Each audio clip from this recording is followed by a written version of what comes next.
Good evening and welcome to this ABC 36 News Update. I'm Megan Skaggs. A Clark County teen was killed yesterday afternoon when police say her car struck a utility pole.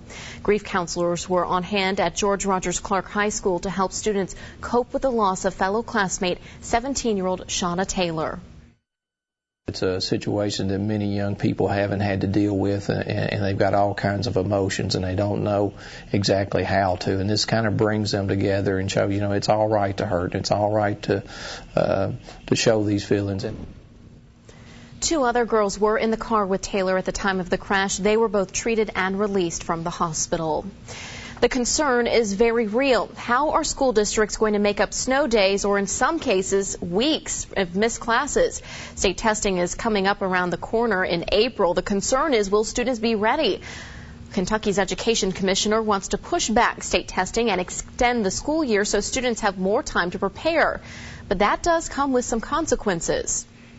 So if you push it back too far, you then start pushing them into other tests, which can be counterproductive.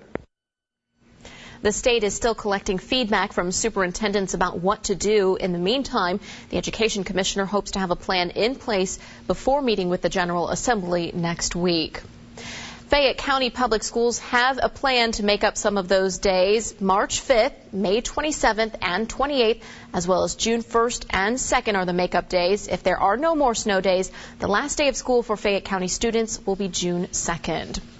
Humana has announced it is cutting 5% of its workforce. 2,500 jobs will be cut.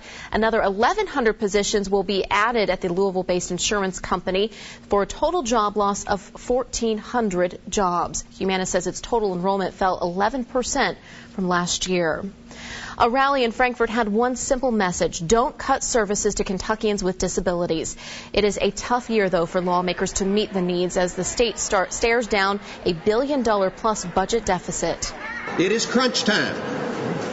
We do have a terrible budget situation, but we don't need to be balancing this budget on the backs of the most vulnerable people in Kentucky's society. Advocates say if the state cuts mental health services, more people could end up in the hospital, jail, or even homeless. There's also a fear that some could commit suicide. That is going to do it for this ABC 36 News Update. You can always get the latest news, weather, and sports by logging on to our website. The address is WTVQ.com. In weather, we are looking for a slight warm-up, temperatures in the mid-30s.